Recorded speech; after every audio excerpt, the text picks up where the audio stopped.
ஏன் ஆட்டு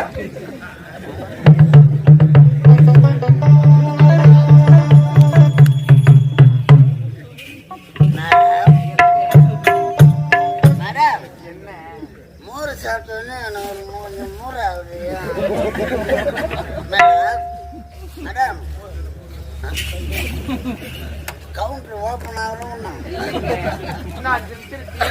அதனால ஒரு பாட்டு ஒண்ணு பாடட்டுமா? நேரமெல்லாம் முறுக்குது மேடம். மேடம் பணத்து கையில எனக்கு. ஆமாங்க, ஒரு பாட்டு பாடட்டுமா? பாட்டு பாடு பாடி பாடி. அப்படியா?